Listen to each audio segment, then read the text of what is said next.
I was holding the trash bag when the pregnancy test slipped out. It didn't tumble far, just enough to land on the kitchen tile near my shoe, white plastic against beige, like it wanted to be seen.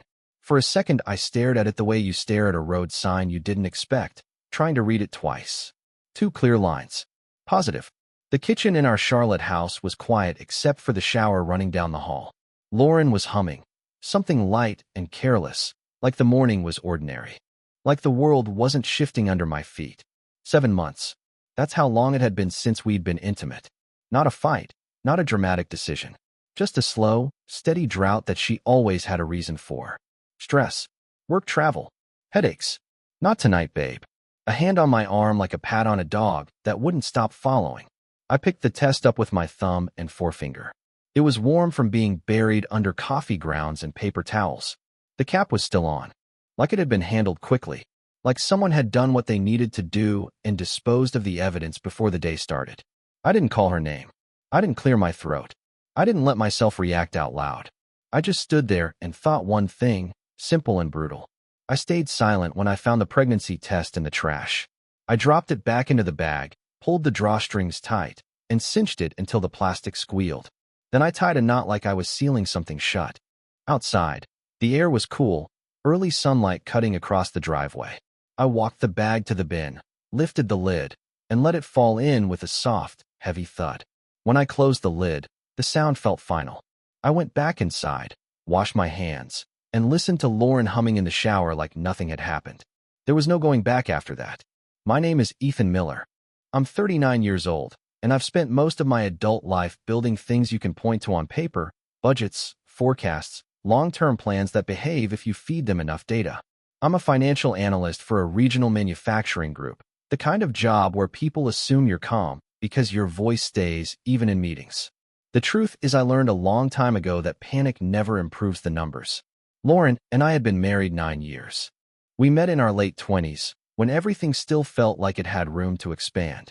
Back then, she was quick with jokes and quicker with eye contact, the type of person who could walk into a room and make it feel warmer just by being there. We bought our house in Charlotte 3 years into the marriage. Nothing extravagant, just a clean, stable place with a yard we told ourselves we'd actually use. We talked about kids in the vague way people do when they assume time is automatic. Next year, we'd say. Then, after things settled down. Then, when work isn't so crazy. Work was always crazy. Lauren was in business development for an event agency. On the surface, it sounded glamorous. Corporate retreats, brand activations, conferences in cities that look good on Instagram. In practice, it meant late meetings, last-minute calls, and a calendar that changed the way weather does. She traveled to Savannah a few times a year and called them client trips, like that explained everything. There were dinners she couldn't get out of, drinks she had to attend, people she had to impress. She would come home with tote bags, branded pens, and a tired smile that didn't reach her eyes. At first, I told myself the distance was temporary, that we were just in a demanding season.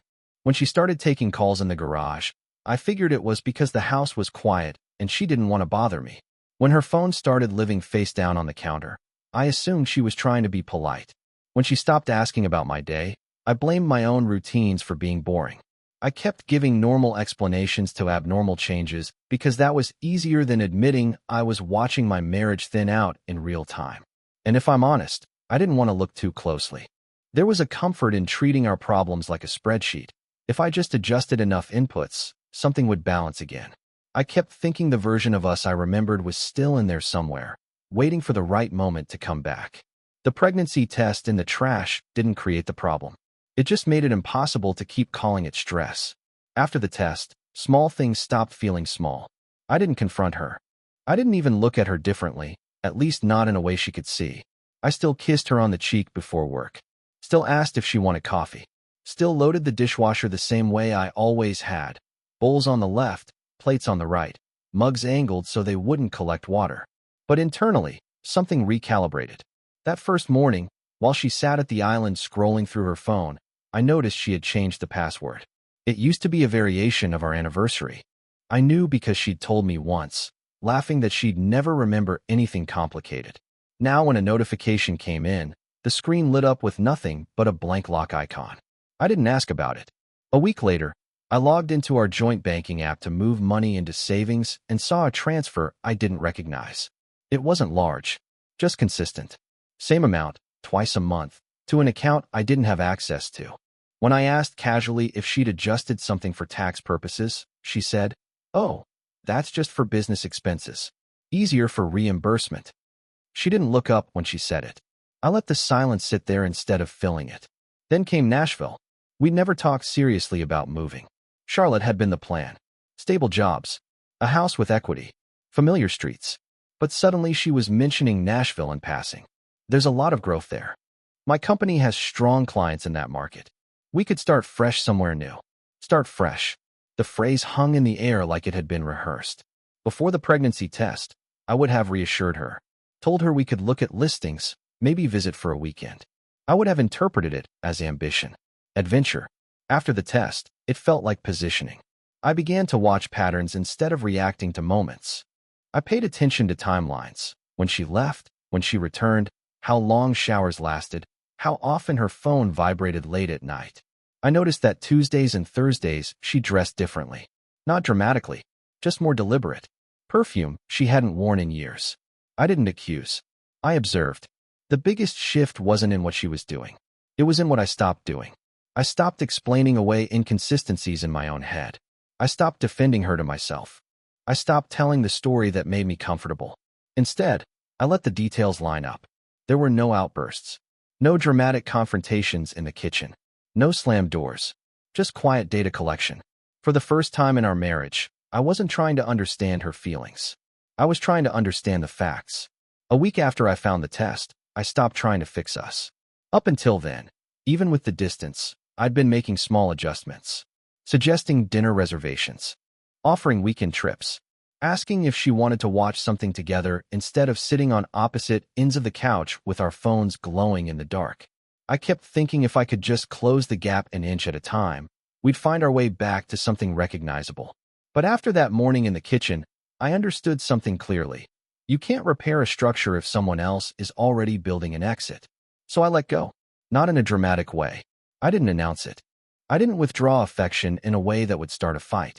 I just stopped initiating. I stopped asking if she was okay in that careful tone husbands use when they're trying to keep peace. I stopped offering solutions she hadn't asked for. I shifted my energy inward. At work, I asked for additional access to a long-term forecasting project that would keep me occupied for months. At home, I reviewed our financial documents with a different lens. I printed statements and organized them in a plain folder I kept in my office drawer. Mortgage, utilities, credit cards, insurance policies, retirement accounts. I wasn't angry. I was preparing. If you've made it this far, this story clearly caught your attention. If you're enjoying it, drop a like on the video. It helps me see what kind of stories you want more of next. Let's keep going. I opened a separate checking account in my name only. Nothing aggressive. Just a precaution. I redirected my bonus deposit there, telling myself it was smart planning. I scheduled a consultation with an attorney during my lunch break under the pretense of understanding options. I didn't tell anyone. Not friends. Not family. Especially not Lauren. On the outside, I was steady. If anything, calmer than usual. I asked about her meetings. Listened when she described clients in Savannah. Nodded at the right times. I didn't press for details. Inside, though, something fundamental had shifted. The man who wanted reassurance was gone. In his place was someone measuring risk. There's a moment in any long relationship when you realize love isn't enough to protect you from reality. I hit that moment quietly, sitting at my desk one night with a stack of statements in front of me, highlighter in hand. I wasn't trying to save the marriage anymore. I was trying to protect my future. That decision felt cold at first, detached. But the longer I sat with it, the steadier I became. The anxiety that had been humming under my skin since I found the test started to settle. I didn't need answers from her yet. I needed clarity for myself. And clarity doesn't require confrontation. It requires patience. By the end of that week, I wasn't waiting for her to choose us. I had already chosen to protect myself. Patterns have weight. Once I stopped reacting emotionally, I started seeing structure. Tuesdays and Thursdays weren't random late nights. They were consistent departures at 6:10 p.m., consistent returns just after 10:30. The explanation never changed. Client dinner. Delivered in the same tone each time. casual, and mildly inconvenienced. The first Tuesday I decided to verify, I left the office early. Not dramatically, just enough to follow at a distance she wouldn't notice. I kept 2 cars between us on Independence Boulevard, then 3 when traffic thinned. She didn't drive toward uptown. She didn't head toward any of the restaurants she'd mentioned before. She turned into an apartment complex 15 minutes from home. I kept driving. I didn't park. I didn't get out. I didn't need to. I circled once, slow enough to read the building numbers, then left. My hands were steady on the wheel. My breathing even. The confirmation didn't feel explosive. It felt like a box being checked. Savannah was next. A month earlier, she'd taken a 2-night trip she described as high stakes, big client. I pulled up our joint credit card statement and scrolled back. There it was. A boutique hotel charge that didn't match the company's usual booking pattern. I looked up the property online. Waterfront. Romantic in a way that business travel rarely is. The room had been booked for 2 guests. That detail sat with me for a long time. The name surfaced by accident. Lauren left her laptop open one evening while she showered. I wasn't snooping at first. I had gone into the office to grab a pen. But an email notification preview lingered on the screen. Jake Turner. The subject line wasn't incriminating. It didn't need to be. The tone in the thread was familiar in a way that tightened my jaw. Informal. Inside jokes. References to last week without context. Jake was married. I knew that from company holiday parties. I didn't confront her. I saved the name. Over the next 2 weeks, I documented everything. Dates. Times. Locations. I kept a simple spreadsheet on a flash drive I carried in my laptop bag. Tuesdays. Thursdays. Savannah. The apartment complex. Transfers from our joint account that lined up with those evenings. Then something else emerged. There were gaps in the pattern. Nights that didn't fit Jake's schedule. Charges in Charlotte that didn't align with his travel calendar posted on social media. A second number appearing on her phone bill more frequently than his. The picture widened. Jake wasn't an isolated lapse. He was part of a system. That realization didn't make me angry. It made me precise. I stopped thinking in terms of betrayal and started thinking in terms of exposure. The scale of it meant this wasn't about one mistake. It was about sustained deception. And deception leaves footprints. All I had to do was keep following them. I waited 3 weeks before reaching out to Megan, Jake's wife. Her name had been easy to find. Public social media, tagged photos from company events, a family Christmas card posted the previous December. 2 kids. A house that looked recently renovated. The kind of curated stability people work hard to project. I didn't send accusations. I sent dates. My message was short and direct. I told her who I was. I told her I believed our spouses had been involved. I listed 3 Tuesdays, the Savannah trip, and the apartment complex address. I attached nothing. Just facts. She responded the next morning. I've suspected something, she wrote. I just didn't have proof. We met in a neutral place, a coffee shop halfway between our neighborhoods. Public. Bright. No privacy for dramatics. She looked tired in a way that had nothing to do with sleep. We didn't hug. We didn't pretend we were allies. We were 2 people comparing ledgers. She brought phone records. I brought bank statements. The timelines aligned with uncomfortable precision. The Savannah hotel had been booked under Lauren's name, but Jake's card had covered a dinner charge 2 blocks away the same night. The apartment complex I'd seen wasn't his residence. It belonged to a colleague who traveled frequently and sublet casually. Then Megan showed me something I hadn't expected. Another name. A text thread Jake had forgotten to delete, referencing someone called R. Different nights. Different tone. Less emotional. More transactional. I went back through our statements with that initial in mind. There were charges that didn't fit Jake's patterns. Restaurants he couldn't have attended. A downtown hotel booked on a Wednesday, she'd told me, was a late planning session. 2 more names surfaced over the next week. Men tied loosely to the same professional circle. Married. Established. Careful. What started in my kitchen wasn't an affair. It was a network. Megan and I didn't discuss revenge. We didn't plan confrontations. We just exchanged information like auditors closing a file. She contacted one of the other wives quietly. I shared documentation without commentary. The scale of it shifted something in me. This wasn't about my shortcomings as a husband. It wasn't about distance or stress or miscommunication. The structure was too deliberate. The coordination too practiced. It had been operating long before I noticed the pregnancy test. By the time the fourth spouse became aware, the secrecy was already thinning. Messages were being deleted faster. Work trips were suddenly canceled. Tension leaked into social media in subtle ways. Photos removed, captions edited. I didn't push anything forward. I didn't need to. The truth was expanding on its own. And once multiple households start comparing notes, silence doesn't protect anyone anymore. It exposes them. I chose a Thursday. She had come home later than usual, perfume still noticeable when she walked past me into the kitchen. She set her phone face down on the counter like she always did now. Routine. Practiced. I had already laid everything out in my office. Printed bank statements. The Savannah hotel receipt. Screenshots Megan had forwarded. A photo of her car parked at the apartment complex. Timestamped. Nothing dramatic. Just documentation arranged in order, like exhibits. Can we talk for a minute? I asked. She looked at me carefully. Not afraid. Just alert. We sat at the dining table instead of the couch. I didn't raise my voice. I didn't accuse her of anything. I simply slid the first page across the wood between us. Her eyes moved over the paper. Then the next one. Then the next. Color drained slowly, not all at once. I don't want a story, I said evenly. I just need one answer. She swallowed. Ethan. How many weeks? Silence filled the room in a way it hadn't in years. The refrigerator hummed. A car passed outside. She stared at the Savannah receipt like it might rearrange itself into something innocent. 10, she said finally, barely audible. 10 weeks. The math was clean. Tears came quickly after that. She covered her face, shoulders shaking. The words followed in fragments. It wasn't supposed to. You've been distant. I didn't know how to tell you. It just happened. I didn't argue about distance. I didn't debate timelines.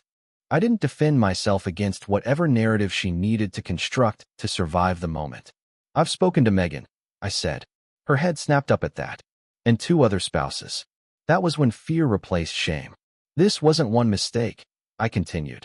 It was sustained. Coordinated. She tried to interrupt. Tried to narrow it back down to Jake. To emotion. To confusion. I didn't let the conversation drift. I'm filing for divorce, I said. Calm. Final.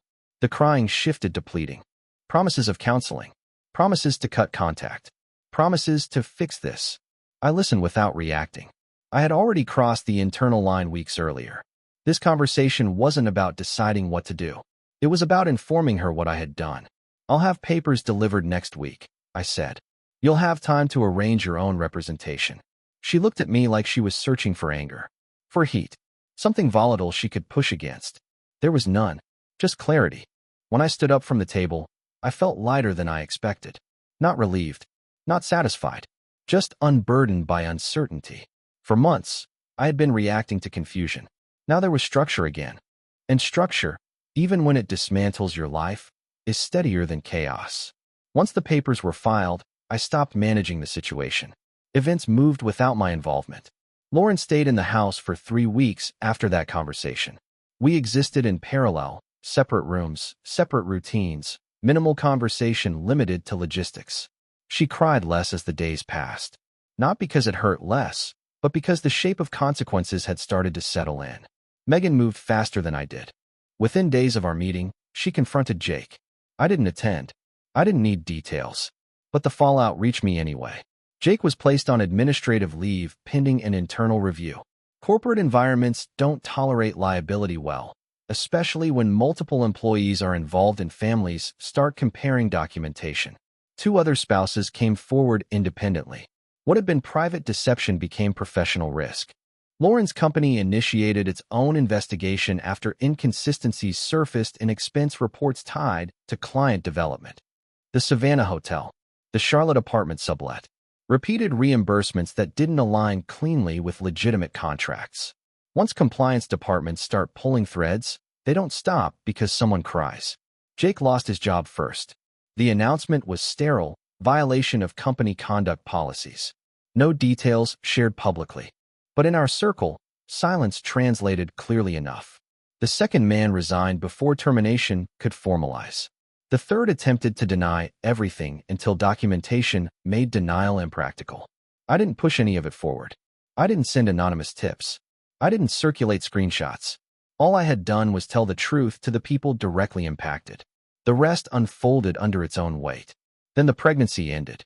Lauren told me in the kitchen one evening, standing where I had found the test weeks earlier. There was a complication, she said quietly. She didn't elaborate. I didn't ask for medical specifics. The emotional atmosphere was complicated enough without adding detail.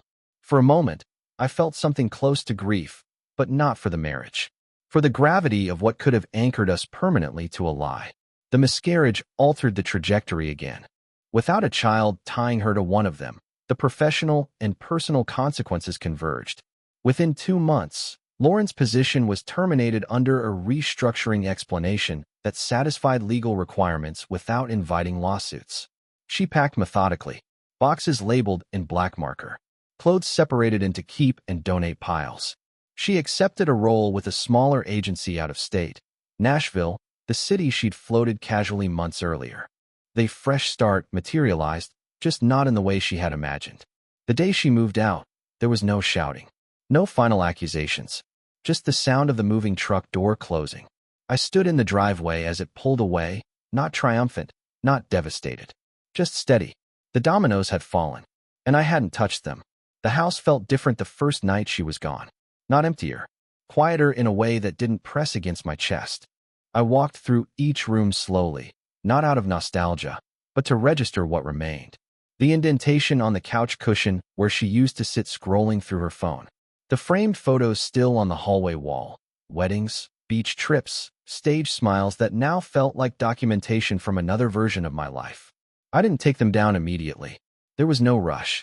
Divorce paperwork moves at its own pace. Mandatory waiting periods, disclosures, asset division. Because I had prepared early, the financial conversations were clinical. Accounts were separated cleanly. The house stayed with me. Retirement funds were split according to state guidelines. No dramatic courtroom scenes. Just signatures and notarized pages. Friends reached out carefully. Some had already heard fragments through overlapping social circles. I kept explanations brief. We're divorcing. It wasn't sustainable. I didn't offer details unless directly asked, and even then, I kept it factual. I had no interest in reshaping public opinion. The truth was documented well enough. There were moments, usually late at night, when anger tried to surface. Not explosive rage, just a low pulse of resentment. 9 years is not a small investment. Trust, once broken at that scale, doesn't fracture cleanly. It splinters through memory. But each time I felt it building, I returned to that first morning in the kitchen. The silence. The decision not to explode. That restraint had given me leverage. It had given me clarity. If I had reacted impulsively, yelled, accused without evidence, confronted without preparation, I would have lost control of the narrative and possibly of the financial structure I'd spent years building.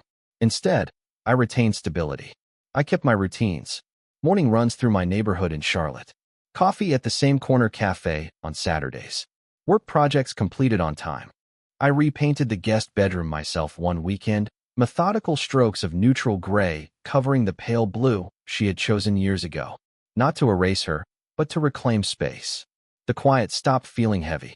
It started feeling honest. There's a difference between loneliness and solitude. Loneliness is waiting for someone who isn't coming back.